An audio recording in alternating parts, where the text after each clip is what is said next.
It's his first time running for public office, and Rick Hardman is already wondering why he's doing it.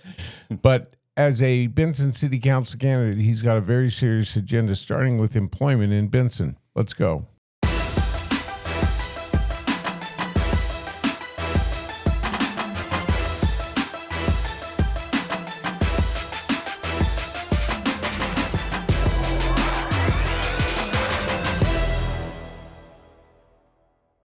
Hello, everyone. Welcome back. As you all know, we're in the middle of a very serious run for city council by quite a few different candidates. And our special guest today, Rick Hardman, his name is on the ballot as Richard. Thank you for being here, Rick. My pleasure. Yeah, I kind of wonder. Well, you're going to get to vent a little bit, but... oh, boy. No, that's okay. Well, Rick has some very serious issues, starting with employment. So we're going to jump into it. But first, we want to learn a little bit about him as a person. So you're married? I am married. My wife, Terry, is a PE teacher with St. David's Schools. She teaches from kindergartners to sixth grade. You talk about an age range. Oh, yeah. Well, that's a good school, too. How long has she been there? She's been there since we moved here 3 years ago. And I tell you what, it's just, we are so blessed that my daughter went through high school there, just graduated, my stepdaughter. And it's just a wonderful place. It's an A school. It is. A lot of people don't even know it's there unless they deliberately drive through St. David. But I was in the St. David schools first through third grade. My family, as you know, third generation ranching, farming goes way back.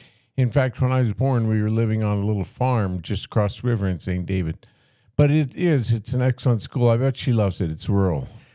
She does. The students are great. The parent participation is fantastic. The administration, can't say enough good things about St. David. It just, it just has been a blessing for us. Well, you seem like, in what little interaction we've had up to this point, very positive and kind of a go-getter. Tell me about your kids. I have a 38-year-old son who just took a job in San Diego County in airport operations. He's served in the Air Force for 7 years. And my daughter is a nonprofit employee in Colorado. Okay. And you're running for which seat? I am running for city council. Just council, but...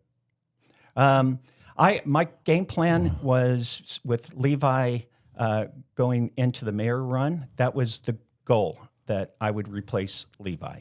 Okay, well, you're still going to replace someone. Let's hope.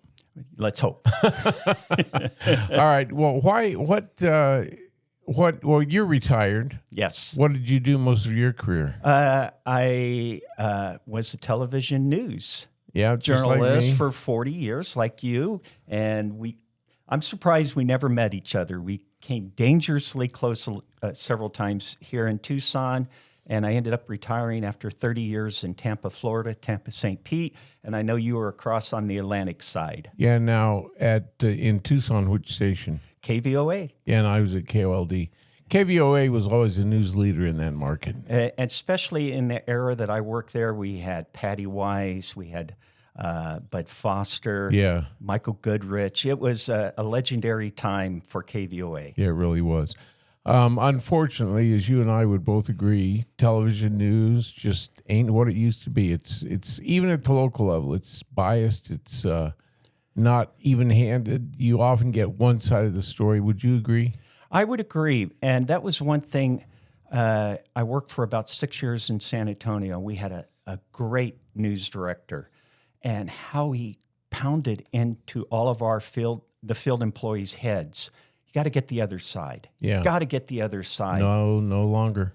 Well, I think, the money's not there like it used to be. People aren't waiting for 5, 6, and 10 to get their news or weather. They're hopping on their phones or their computers, and they're getting it instantaneously.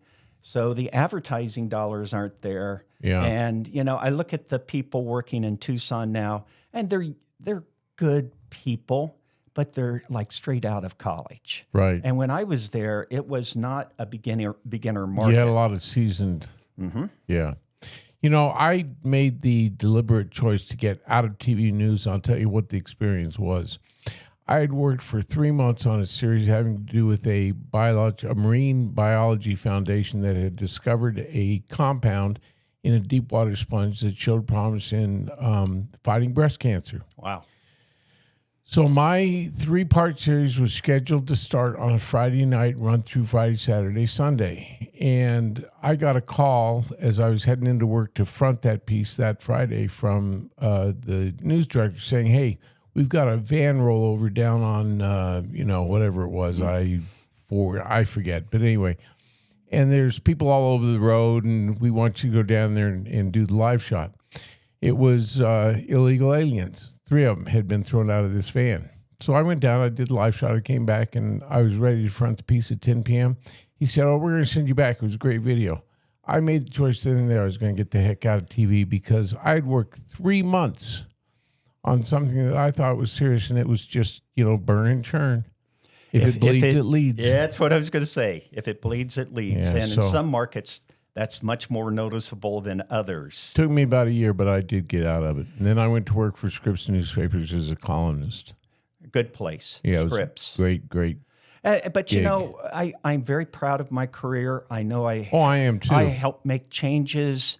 I did a series with a producer on Nuevo Laredo, across Remember from that? Yeah. Laredo. Nuevo Laredo was dumping raw sewage into the Rio Grande. And I got tipped off by a City of Laredo employee, and we went down there. He showed us the pipe where the raw sewage was coming out. Well, the Rio Grande goes down to Falcon Reservoir, is a major water supply for drinking water and agriculture. And so I went up and talked to people in Austin, and we got both sides of the story, but it turned out this was really, really huge. And it turned out the Game and Fish Department in Texas had done some fish studies. Fish in Falcon Reservoir were growing weird tumors because of the carcinogenics coming from the maquiladora factories in Nuevo Laredo. And so we did the story. We got a great compliment because CBS News, I was at a CBS station, came out and duplicated our story. Yeah. And sure enough, Bill Clinton was president then. And like a year later, the United States helped build a sewage treatment plant in Nuevo Laredo. Across the border. Yeah. Yeah. I have a lot of highlights, but we could go on and on. Maybe we ought to do that and just ruin this sometime. But listen, let's get around to the big question. Why do you want to run for city council? I got involved when... You are on current committees, boards. I'm on the Public Safety Advisory Committee. Mm-hmm. Joe Conrad, Mayor. I had met him with a problem we were having in our neighborhood, and he found out my background. He said, hey, you'd be a good fit on this. And so I, along with Dennis and Duncan on the advisory board, we really started working with council trying to get a fire station up on Highway 90, because right now we have between a 15 and 25-minute response time if we have a fire in my neighborhood. Right, along Highway 90 on the east side. Yep, and so, that is a long time Yep. if you have a kitchen fire going. And there's a national organization of fire departments that says it should be under 6 minutes. That's the goal. We're not even close to that. So I worked with council, with Greg Volker, our city manager, and we were pointing out this is dangerous. Then it happened. We had a car head-on collision right beyond my neighborhood entrance. I recall that. 24 minutes. Yeah. The car was on fire and there was entrapment. Now, I don't know if the young lady that was inside the car entrapped, if she was already dead, or if this 24-minute wait for the fire department, but that's just not acceptable. And I didn't, I was like most people in Benson and thought if you picked up 911 that your fire truck was going to show up in a timely way. So, By the way, that's not a slam on our current fire department. No, they just weren't getting the attention. Who was getting the attention? Well, the golf course, Lions Park. The priorities were different. So that's where I started pounding my fist saying public safety is the municipality's highest priority. Everything else is gravy. Nothing against Lions Park. I love it. I know how people here utilize that park. Nothing against the golf course. But why are we not funding this fire department? Well, prior to me coming in, the council had already voted to get professional firefighters on staff. They already had 2. Now we're up to 4. We're pretty soon, if the budget works out, we're going to go to 6. Right. We're going the right direction. But that doesn't do any good if those firefighters are working Monday through Friday, 8 to 5. Yeah. That's what we have right now. So you have to staff it 24 hours, 7 days a week. And we cannot do that with our current fire So that's station. obviously your first priority is public safety. Yeah. So we can't do it with our current fire station because it's so small. It was made for volunteers. There's no room for housing, showers, nothing like that. So they're going to have to build another. But nobody is saying we want to close down the fire station here in downtown. It's going to remain, but it's too small of a space. If we're going to have a 24/7 fire department, we're going to have to build a new fire station. Okay, it's going to take a lot of money. I know for a fact that these things are in the millions, multiple millions. So right now, the city has tentatively approved $1.1 million to purchase property and do engineering architectural work. One thing I suggested... When you say engineering architectural, we're talking about drawings only. So we're not even talking about digging dirt. But one thing I worked with the mayor and a couple council people. I had made acquaintance down at Cochise College in Sierra Vista with the head of the public safety firefighter police training. Right. And I said, would you guys be interested in some type of internship? And he's like, very much so. And I said, Cochise College in Benson has a big chunk of property that's not being utilized. And that's one of our current options. To build? Yep. Up by How many acres? Oh, they have. If you look on the plat, they have a big chunk of land. And, I know our fire chief, Keith, who's trying his hardest, I think he has said 5 acres would be a goal. It'd give them elbow room to work with. So things. So 5 acres is the footprint that would do a new station. I would have thought it would have been double that, but I have go take a look at Rincon Valley going down I-10. I've been to that fire station. It has a small footprint. Okay, you're right. You're right. The one as you approach Vale. And if you go down to Whetstone, I've been to that fire station and interacted with the administration there. It has a small footprint too. Probably 5 acres. Well, let's talk about the need to raise money because it's going to take a lot of money. Public safety is obviously a priority. But unemployment, taxes, it's all on the decline.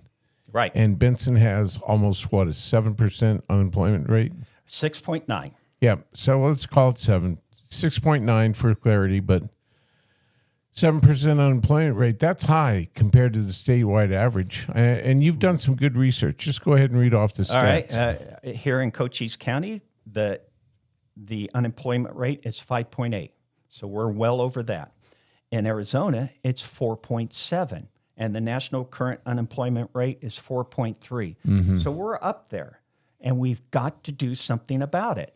And that's what I'm not hearing. These people that just were elected, they had their concerns about a future employer, and they worked hard to try to make that stop.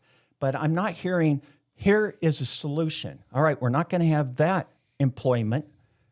What are we going to do? We just had a high school graduation. How many, 70? 70 people graduated from Benson High School. What are the jobs? Yeah. Well, What? fast food.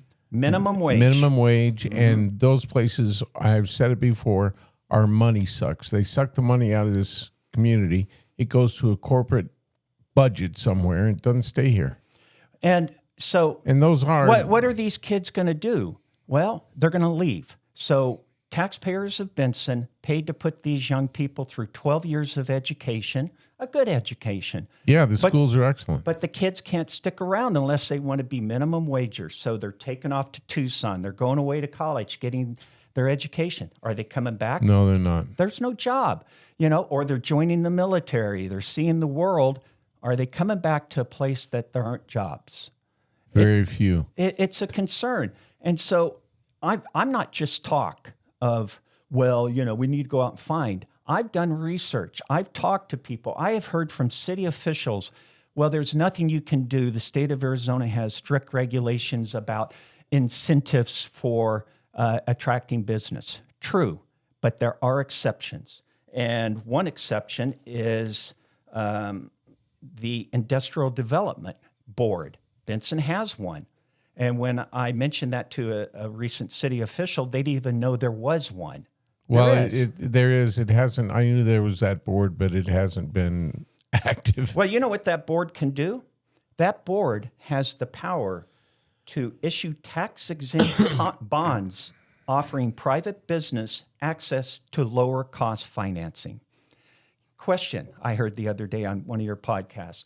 Why didn't Amazon come here? What did we offer Amazon? What did Sierra Vista offer Amazon? Did they do something? So I Googled, what does Amazon want to move into a community? Cheap money.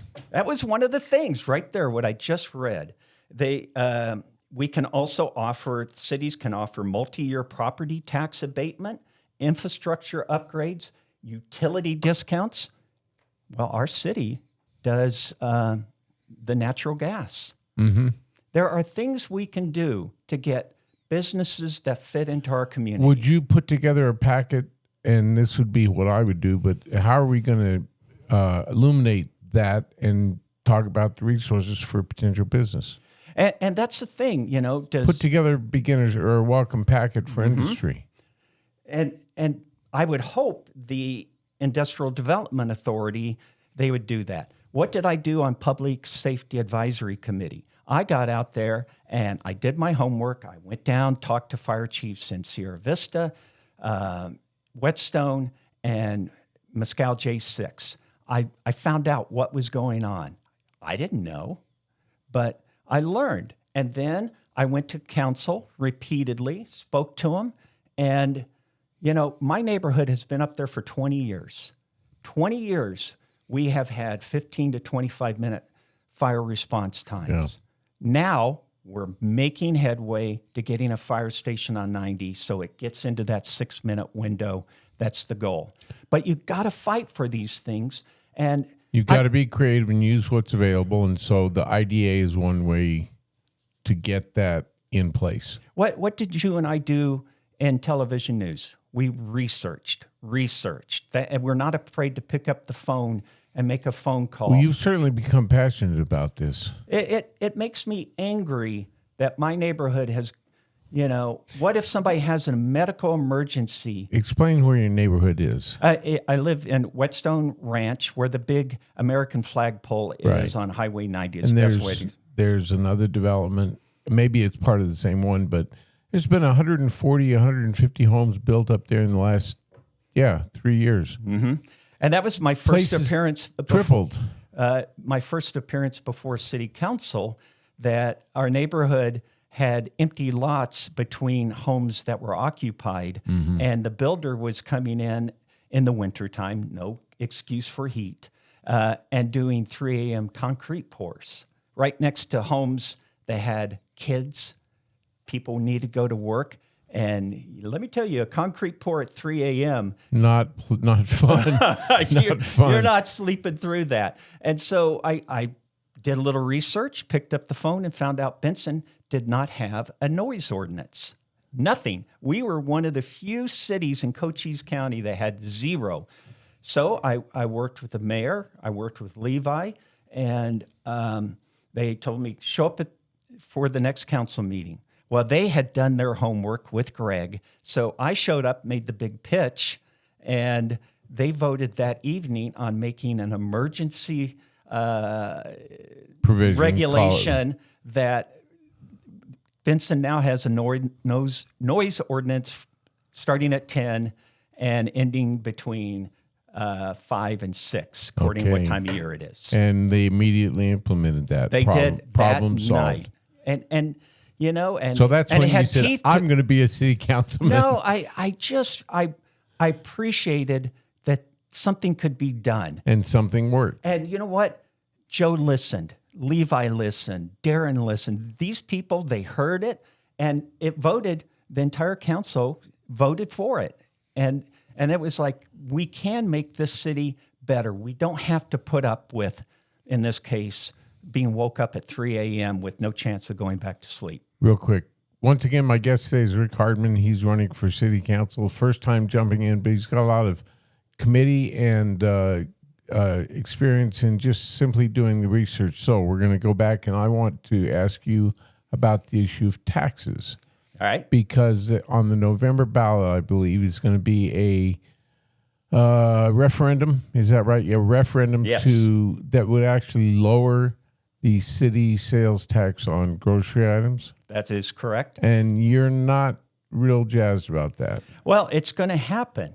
It's going to happen. I mean, it's. Yeah, I but don't know anybody that's going to vote no on. So it's going to go. lowering taxes. We are currently paying 3.5% of your grocery. Important to say, grocery sales tax here in Benson. Right. You go over to Tucson, it's 0%. You go down to Sierra Vista, I think it's like 2.8%, but we're paying 3.5 And this would cap it. at 2%. So all the money that's coming into the city coffers from the food side of Walmart and from Safeway, we're losing a third of it. Actually, a little bit. I was going to say more than that. Oh, Almost it's double. Yeah. We're losing money. So what's going to replace it?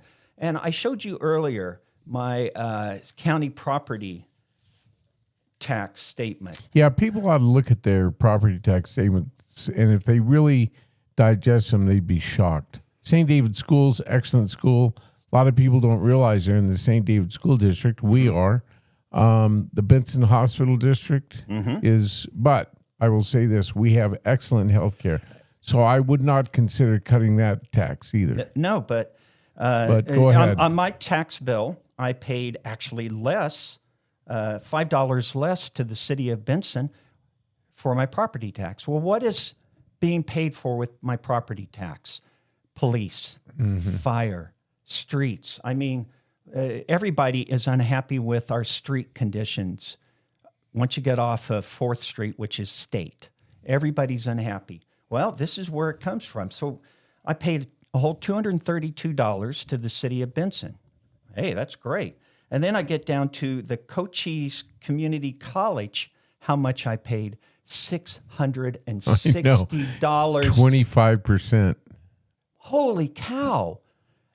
Here, I've got a city that's providing me with fire, street, police protection, and they're getting a pittance of what Cochise College. My question, how did that happen? What can we do to correct that? That's way out of whack. On your property tax statement, that's 25% of the total. And some people in Benson will not be in the St. David School District, but will be in the Cochise College District, and they don't even realize they're paying that much. It's almost 26. Now, do you think that's justified? Let's put it that way. No, I do not. Okay. I do not. How is Cochise? I would love to see the city of Benson getting enough in the property tax. Certainly after this November, we're losing money here. How is that going to be offset? And, you know, one thing talking to Greg Volker, he says, well, we have to attract business. And I go back to what I said a few minutes ago. Yeah, how are we going to do that? How are we going to, who's doing this? We don't need any more fast food restaurants. No. Which is one thing that a couple of the candidates who won the recall seem to be focused on. Well, we can bring in a Maverick. We can bring in that doesn't mean... What do you think those employees at that beautiful Maverick station, what do you think they're making? Well, most of them are at minimum wage. Or darn close to it. Yeah. So what high school graduate with big dreams and aspirations, who's going to stick around for that? And, you know, I want to say something. We're a rural community, but we are fielding excellent people. we graduate some amazing kids. Mm-hmm. And the reason being, we've got a culture here that encourages hard work, ethos, Right. Work ethic, Good family structures. Good family structure. Mm-hmm. So yeah, when we lose them, we're losing the best and brightest that we have to offer. And I heard Levi on your podcast talking about the STEM program. That is so cool. Science, technology, engineering, and math. And so we have people graduating from our high school here that are they have huge potential. We want those young people, okay, go away, get your degree, but come back here. We want to give people a reason to return. But okay, 90% of the kids at Benson aren't involved in STEM. A lot of them won't be going to college. They don't have the money, the opportunity. Or the inclination. How can we keep those? Trades. And so trades is great. We're such a good location with the railroad, I-10, 90, 80. We're just this hub.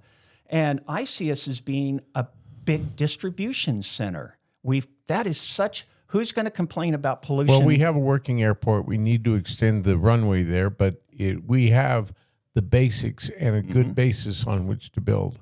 And speaking of the airport, that is something else. I have an aviation background, and I am stumped that Highway 90 goes about a quarter mile north of I-10 and stops. Mm-hmm. And if you go about another mile and a half through the desert, you have Benson Airport.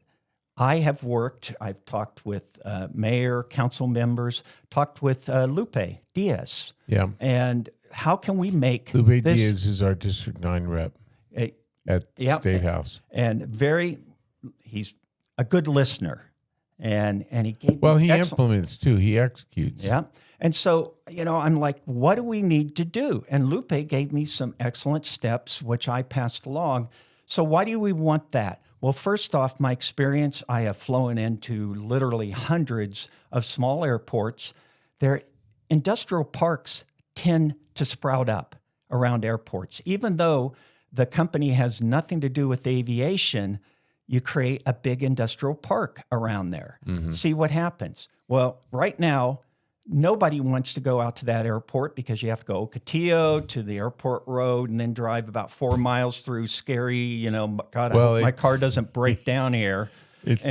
And so, but you're a mile and a half away. The hills have eyes. Yeah. I wouldn't want to go through there at midnight. So, but we're a mile and a half from I-10. Yeah. So it's doable, but somebody has to push it. Lupe gave me great ideas, which I have shared with the mayor and several council people. My question is, what are my opponents doing? I haven't heard anything. What are they doing trying to bring jobs into our community? Well, they're not doing a damn thing. They're not. Okay. I have a couple opponents that worked hard to make sure a company that many didn't agree with didn't come. All right. They're not coming probably. But what are you going to do to offset that? Replace it. Well, Mark Boyle and Ross Kaplowitz are operating from their own worldview. For Mark Boyle, I really don't know what it is. He was very vague at a forum that I attended. For Kaplowitz, it's trucking. Okay, well, maybe this could be a hub for trucking, offloading, unloading. Excellent. But beyond that, I didn't hear anything new. All I heard was a lot of criticism. You're obviously doing your research. And that's, right now, I find it discouraging. I've been beaten up on Facebook a little bit by people that don't want ADI here. And you know what? That's not that. Look. That shouldn't be the issue. It's everybody's entitled to their own opinion. It's the way they've conducted themselves. They've split this community by using the F word, by accusing people of being on the take. I mean, just dirty gutter crap. Mm-hmm. I kind of expect that from my federal officials in their campaigns, but at the local level, you don't have to do that. And you have to live in this community. They disgust me. And we're gonna see each other down at Safeway or Walmart. Carry a bottle of Goo Gone.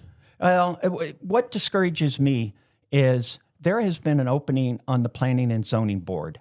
I've been on it for 6 months. We have had an opening for 6 months.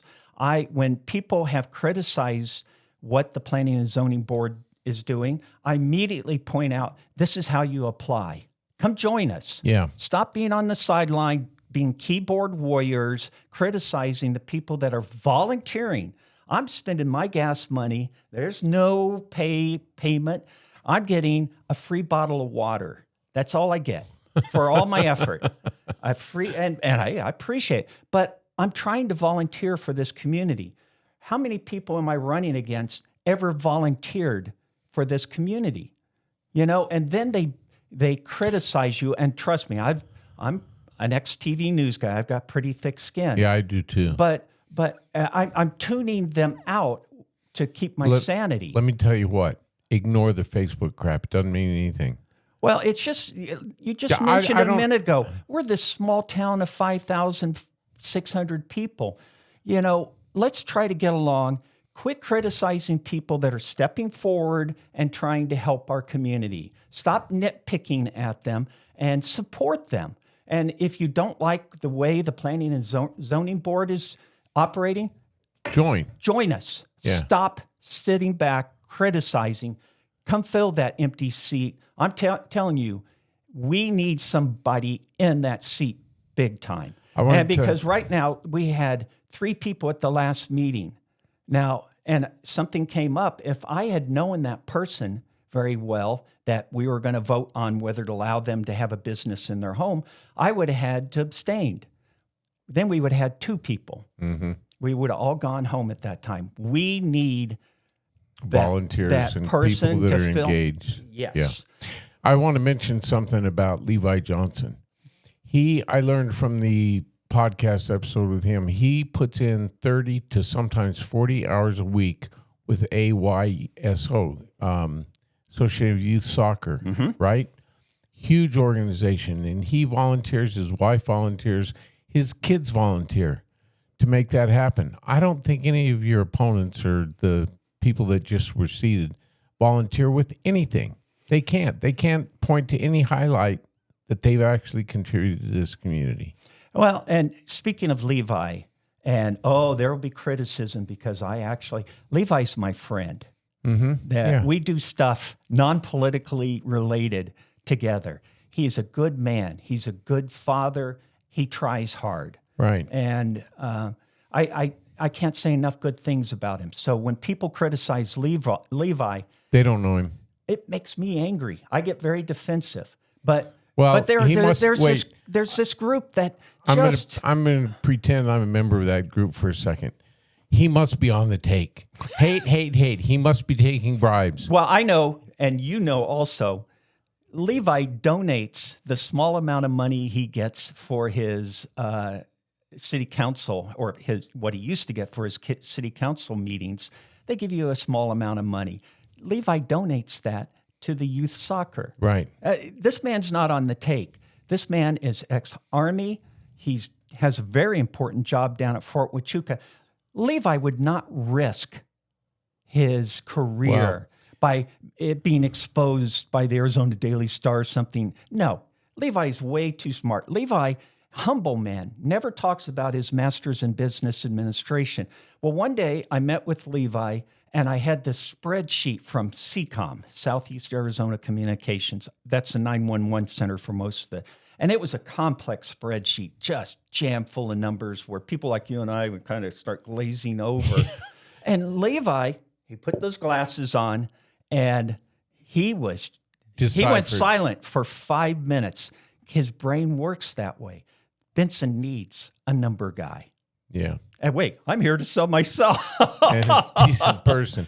No, well, listen, let's move on to a couple of other topics. And one is the golf course. Because the Kaplowitz, Boyle, that crowd, they all want to see it closed down. No examination of the issues. Let's just shut it down. Derek Finn, I want to talk about him because even Levi said he's a good man. I agree. Derek Finn is looking at all the issues from both sides. So Pat Boyle was unseated by Derek Finn, and Pat said, you know what, I think I respect him. He's going to do a great job. He may do a better job than me. Do you think the opponents, the other two, Kaplowitz and Boyle, would ever talk like that? Of course not. All they know is insults. But anyway, Derek Finn, according to everyone who knows him, even the man he defeated during the recall, says he's a good person. I agree. And I had a conversation with Derek after the forum that we attended.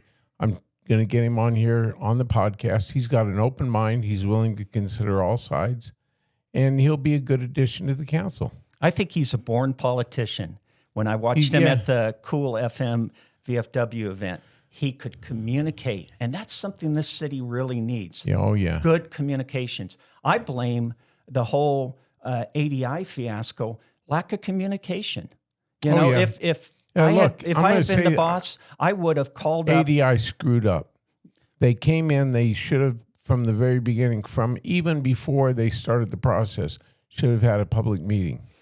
And a public forum. And if they wanted to run, I told him that if they wanted to go under the radar for whatever reason, I still think the city would have been wise to, hey, this is Benson. We don't have a public relations specialist on staff, but you can hire them. They're out there big time. You could have invested, say, $10,000 into hiring a professional public relations staff tell you something. that could have come in and said, Benson, you need to do this, this, and this. And let me interrupt. I mentioned this early on to a city official. I have a media consulting company. I said, you guys don't know a thing about crisis communication. You need to get ahead of this. Never happened. And in our TV news careers, we dealt with these people. Yeah, I was sitting especially in smaller towns. They had the foresight to say, we need help. This isn't our specialty. There's enough blame to go all the way around on all sides. But I get back to the rhetoric and the language that these people use, which was inexcusable. I mean, they accused me of being on the take, you know? And I want to mention I won't even ask how much money you have invested in this out of your own. I'm going to tell you. Out of your own pocket. Out of my own pocket, almost $19,000. There you go. To make it as professional a studio. And you look around, you're an old TV guy. The boards here combined were almost $6,000. I know. To do this right. You know? And you are right. It is a nice setup. And I built it without a single bribe. Well, it's just taking cheap shots. Our city is so divided. But you know what? What comes out of this? Wait. Here, I'm going to do ADI opponent imitation. Hate. What do you think? Well, look.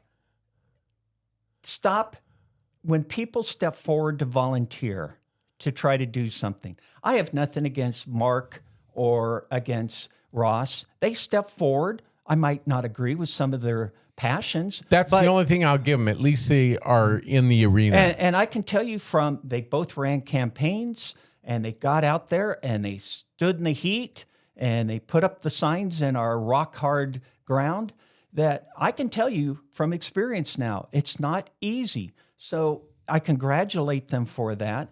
But I just want to hear, what are you going to do for our city? Now, not negative. Give us a concrete plan. Be positive going forward. And you know what? Were passionate enough to run. I would hope before you said, I want to run to be on city council, that you had ideas. Well, I guess before we go on to the next topic that we'll close it down on, I guess that we ought to wait 6 months and see how well they do before we start a recall.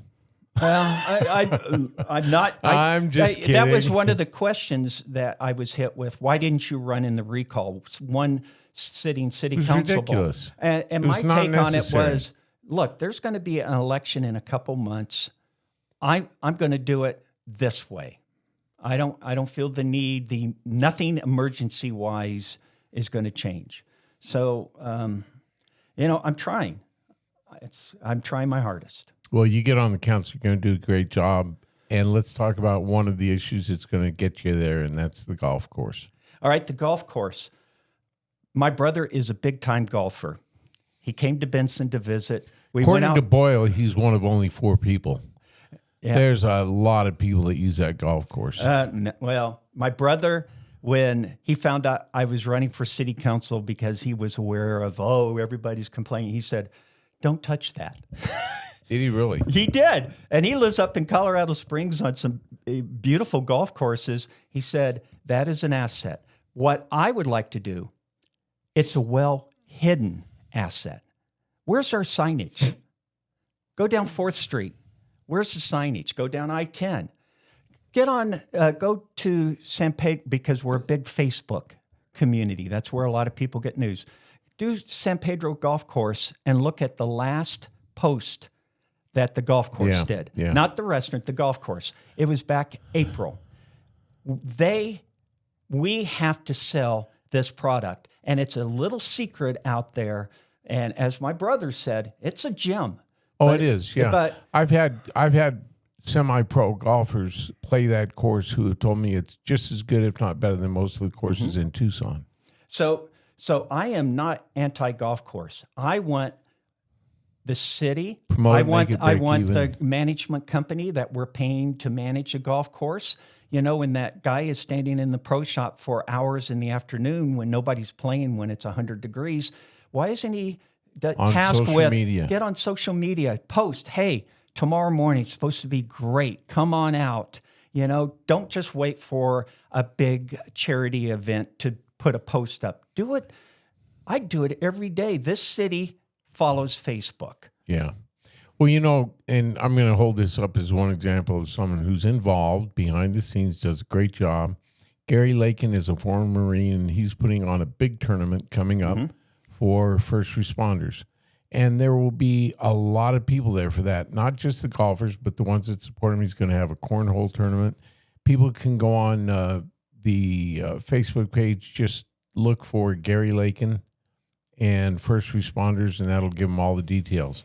But that golf course is used for so many events like that, and it does draw hundreds of people, including people from Wilcox and Douglas and Tucson, who come to play that course. It's an asset, but it has to be managed so that it at least breaks even. If it breaks even, it's bringing in multiple millions of dollars, $3.5 million as it stands, in what I call peripheral funding. The spillover effect, people that get hotel rooms, that eat in the restaurants, that do all that. So I would like to see the amount the city is contributing to the golf course to be decreased. Well, how do you do that without destroying the golf course? Well, I want to see that golf course succeed by drawing golfers in. One thing they used to do over in Tucson when I was much more active playing golf as a young man, summer afternoons, you had summer afternoon rates that were roughly half of morning rates. Why aren't we doing things like that? I mean, there are people in this town that can't afford $44 to go play 18. But if you start talking 22, hey, you're in a golf cart, you know. Yeah. It's survivable. I'm not a golfer. Can you play 9 holes on that course? I don't know if they have you could, obviously. Yeah, I mean, and then just cruise back. But that's, you know, do they have a 9-hole rate? I'm currently not golfing. I sold my golf clubs in Florida before moving back to Arizona. Well, I had a set of golf clubs, but there was some law enforcement saw me play a charity event, and they confiscated my clubs. I saw that one coming. But I don't think Benson's solution to our impending financial, and they already are dealing with some cutbacks, you know, telling departments don't rehire if somebody leaves. Our solution isn't the $500,000 we could get savings if we shut the golf course down tomorrow. Our solution isn't not replacing 10 employees.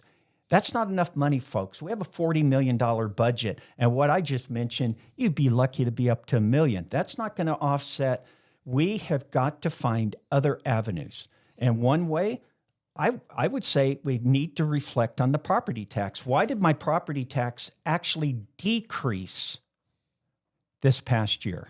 Why? I mean, did life get cheaper? No, obviously not. So why did it go down a whole $10 or so? Yeah. You know, I think we need to reflect on property tax. Let's go back to drawing in businesses. Be aggressive. Don't assign some young person in City Hall, go out and find us. No, as a council, as the entire city staff, what are we doing to attract businesses to our city? I live up on 90. There's no grocery store up there. We don't even have a Dollar General. So, short of going to a gas station to get a gallon of milk in the middle of the night, we got to drive down here. Why is this city not expanding? We have a sixth. Expanding its business base. Business, thank you. We have a sixth of the city's population living up on Highway 90. And it's only going to grow. Yep. Yeah. A sixth. Yeah, they're building up in Kartchner Cavern as quickly as they can pop houses up. I know. All right, well, listen, on that summary, I think we're going to call it quits. We've already gone, believe it or not, 46 minutes. I truly appreciate you letting me come out and speak my mind. And well, I love to talk to people who have done their research and actually have solutions, not just complaints, but ideas, and will take charge of those ideas and try and implement them. So good luck to you. Thank you very much. All right. Ladies and gentlemen, my guest has been Rick Hardman. He's running for Benson City Council. If you picked up on nothing else during this conversation, he really wants to make a difference. He's got concrete solutions to the problems facing this town. I think he deserves a shot. So on that note, catch you next time.